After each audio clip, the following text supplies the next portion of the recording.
پیشوای ما حبیب و غمگسار ملت است.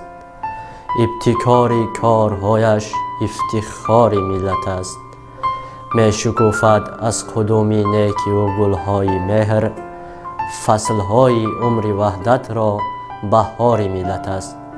آفتابی بخت او روشن کند راه مراد، هر تلاش عزم او اوج و برار ملت است.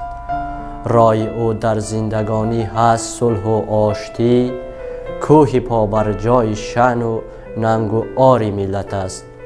کاروان عدل را بر قوله مقصود بود، راهنما و راهبر و آموزگار ملت است. سخت دارد تارهای مهر خلقش را بدیل، شه ستون دولتی پاینده دار ملت است.